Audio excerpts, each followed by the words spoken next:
আসসালামু আলাইকুম। জামাতে ইসলাম বাংলাদেশের যে রাজনৈতিক দলটি রয়েছে, তারা বর্তমানে আসন্ন জাতীয় সংসদ নির্বাচনে সাধারণত যে সংখ্যানুপাতিক নির্বাচন রয়েছে বা সংখ্যানুপাতিক পদ্ধতি রয়েছে, সেই পদ্ধতিতে নির্বাচন করার জন্য বারবার বলছে। এবং এই সংখ্যানুপাতিক পদ্ধতিতে নির্বাচন যদি অনুষ্ঠিত হয়, তাহলে জামাতের লাভ কতটুকু হবে এবং অন্যান্য রাজনৈতিক দলের ক্ষতি বা কতটুকু হতে পারে। এবং একই সাথে এই যে সংখ্যানুপাতিক নির্বাচন রয়েছে, সেই সংখ্যানুপাতিক নির্বাচন পদ্ধতিতে আওয়ামী লীগ কতটা লাভজনক হবে নাকি আওয়ামী লীগ ক্ষতির সম্মুখীন হবে, এই বিষয়টাও কিন্তু সবার নজরে অনেকটাই চলে এসেছে। তবে জামাতের বর্তমান যে পরিস্থিতি রয়েছে, সেই পরিস্থিতি অনুযায়ী জামাত কিন্তু কখনো এককভাবে কোনো জাতীয় নির্বাচনে অংশগ্রহণ করেনি। সাধারণত আমরা দেখেছি এখন পর্যন্ত যে সকল জাতীয় নির্বাচন অনুষ্ঠিত হয়েছে, সে সকল জাতীয় নির্বাচনে জামাত কখনো বিএনপির সাথে জোটবদ্ধ হয়ে নির্বাচনে অংশগ্রহণ করেছে। আবার কখনো তারা কিন্তু আওয়ামী লীগের সাথে জোটবদ্ধ হয়ে নির্বাচন করেছে। সেই হিসাবে যখন বিএনপি সরকার ক্ষমতায় গিয়েছে, তখন জামাতকে নির্দিষ্ট কিছু আসন বরাদ্দ দিয়েছে। আবার যখন আওয়ামী লীগ সরকার ক্ষমতায় গিয়েছে এবং জামাত আওয়ামী লীগের সাথে জোটবদ্ধ অবস্থায় ছিল, তখন কিন্তু আওয়ামী লীগ তাদেরকে কিছু নির্দিষ্ট সংখ্যক আসন বরাদ্দ দিয়েছে। যার ফলে সংসদে তাদের কিছু নির্দিষ্ট আসন ছিল এবং তারা রাজনীতির মাঠে সরগর ছিল। কিন্তু এখন যে পরিস্থিতিতে জামাত রয়েছে, তাতে তারা চাচ্ছে তারা কোনো রাজনৈতিক দলের সাথে জোটবদ্ধ হয়ে নির্বাচনে না গিয়ে তারা সম্পূর্ণ এককভাবে নির্বাচনে অংশগ্রহণ করতে। এবং এই যে এককভাবে নির্বাচনে অংশগ্রহণ করা, এই নির্বাচনে অংশগ্রহণ করার পেছনে কিন্তু রয়েছে তাদের সংখ্যানুপাতিক নির্বাচন পদ্ধতির বিষয়টি নিয়ে কথা বলা। এবং সংখ্যানুপাতিক নির্বাচন হচ্ছে এমন একটি পদ্ধতি, যেটি হচ্ছে আমাদের দেশের চলমান যে একটি নির্বাচন পদ্ধতি রয়েছে, তার সম্পূর্ণ একটি বিপরীত। আমাদের দেশে চলমান ওয়েস্ট মিনিস্ট্রি যে নির্বাচন পদ্ধতি রয়েছে, সেখানে সাধারণত আসন ভিত্তিক নির্বাচন হয়ে থাকে এবং সংসদীয় প্রক্রিয়ায় যে দল সব থেকে বেশি আসন জয়লাভ করতে সক্ষম হয়, তারাই সংসদে ক্ষমতার আসীন হয় অথবা সরকার গঠন করে। কিন্তু এই যে ছোট ছোট যে রাজনৈতিক দলগুলা থাকে এবং তারা যে নির্বাচনে ভোটাধিকার লাভ করে, তাদের এই লাভের ফলে তারা কিন্তু কোনো আসন জয় করতে সক্ষম হয় না, কিন্তু তাদের একটি ব্যাপক আহ ভোটাধিকার কিন্তু হয়ে যায়, বা তাদের পক্ষে কিন্তু কিছু মানুষ বা দেশের জনগণ ভোট প্রয়োগ করে থাকেন, কিন্তু কোনো আসন যেহেতু তারা জয়লাভ করতে পারেন না, যার প্রভাবে তারা কিন্তু সংসদে কোনো আসন পান না বা সংসদে যেতে পারেন না।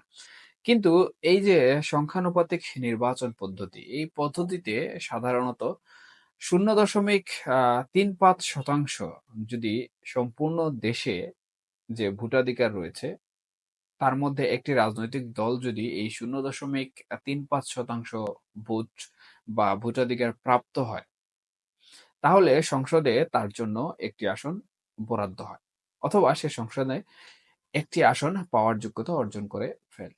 এটি আসলে ছোট একটি রাজনৈতিক দলের জন্য খুবই গুরুত্বপূর্ণ একটি পদ্ধতি এবং এই পদ্ধতির মাধ্যমে ছোট একটি রাজনৈতিক দল কমপক্ষে সংসদে একটি আসন পাওয়ারও সম্ভাবনা রাখে। এখন জামাতের ক্ষেত্রে যে বিষয়টি হয়েছে সেটি হচ্ছে, জামাত এককভাবে নির্বাচন করতে চাচ্ছে। ঠিক একইভাবে জামাত যে ৩০০ আসনে প্রার্থিতা দেওয়ার যে বিষয়টি রয়েছে, সেটি নিয়েও কিন্তু তারা চিন্তিত। আবার ৩০০ আসনে প্রার্থিতা দেওয়ার ফলে যে কতগুলো আসনে জয়লাভ করার মাধ্যমে তাদের এককভাবে ক্ষমতায় যেতে হবে, বা যে আসনগুলো তাদের জয়লাভ করতে হবে, সেগুলা জয়লাভ করা নিয়েও কিন্তু তারা অনেকভাবে চিন্তিত রয়েছে।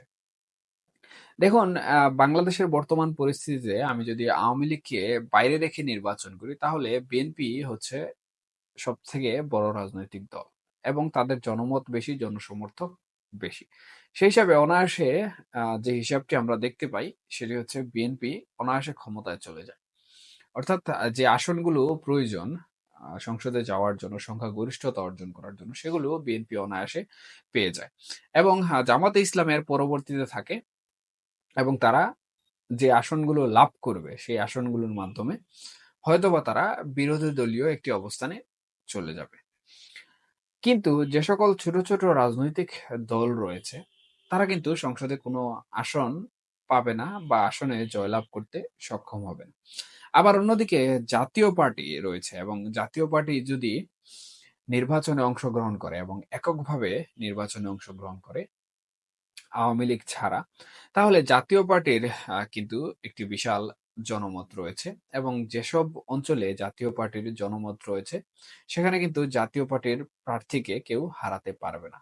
সুতরাং এখানেও কিন্তু জামাত অনেকটা তাদের যে রাজনৈতিক প্রেক্ষাপট রয়েছে, সেই প্রেক্ষাপটে কিন্তু পিছনে সরে যাচ্ছে।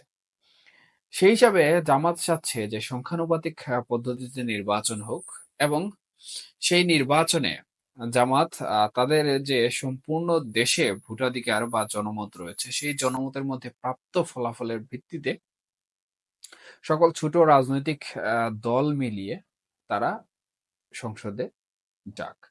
কিন্তু এখানে যদি আওয়ামী লীগের কথা চিন্তা করে, তাহলে আওয়ামী লীগ যদি চলে আসে এবং সেই সংখ্যানুপাতিক পদ্ধতিতে নির্বাচন অনুষ্ঠিত হয়, তাহলে আমার মনে হয় না যে আওয়ামী লীগ এখানে কোনোভাবে ক্ষতির সম্মুখীন হবে। কারণ আওয়ামী লীগের যে জনমত রয়েছে বা বর্তমানে দেশের প্রেক্ষাপট অনুযায়ী যেভাবে আওয়ামী লীগের জনমত বা আওয়ামী লীগের পক্ষে মানুষের সায় দেওয়ার একটি মনোভাব তৈরি হচ্ছে, তাতে সংখ্যানুপাতিক পদ্ধতিতে যদি নির্বাচন অনুষ্ঠিত হয় তাহলেও কিন্তু আওয়ামী লীগের এখানে অনেক বেশি ভোটাধিকার লাভ করার বা জনসমর্থন লাভ করার সম্ভাবনা রয়েছে।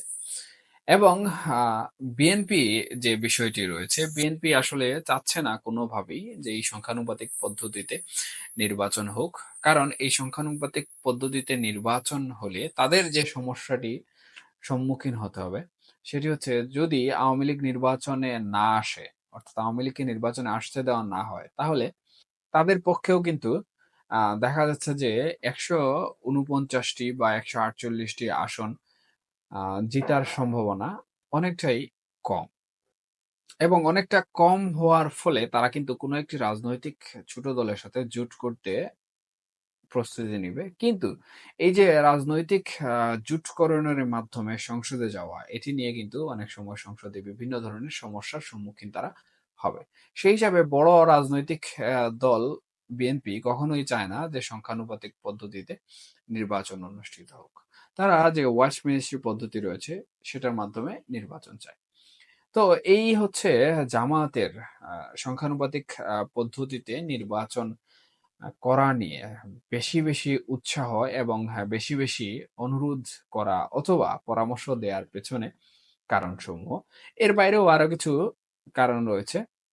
সেগুলো বিশ্লেষণের সুবিধার্থে আমি অন্য একটি ভিডিওতে করব। তবে সারসংক্ষেপ যেটি, সেটি হচ্ছে জামাত যেহেতু এককভাবে নির্বাচনে অংশগ্রহণ করতে যাচ্ছে, সুতরাং তাদের যে একটি অভ্যন্তরীণ রাজনীতি রয়েছে, সেই অভ্যন্তরীণ রাজনীতির প্রেক্ষাপটে তারা মনে করছে যে তাদের ৩০০টি আসনে নির্বাচন করে একক সংখ্যাগরিষ্ঠতা অর্জন করা সম্ভব নয়। এবং এই সম্ভব নয় বিষয়টির সাথে কিন্তু জামাতের অনেক ইতিহাস, ঐতিহ্য এবং বাংলাদেশের রাজনীতির সাথে জামাতের ইতিহাস ঐতিহ্যের অনেক প্রেক্ষাপট এবং ঘটনা কিন্তু জড়িত রয়েছে।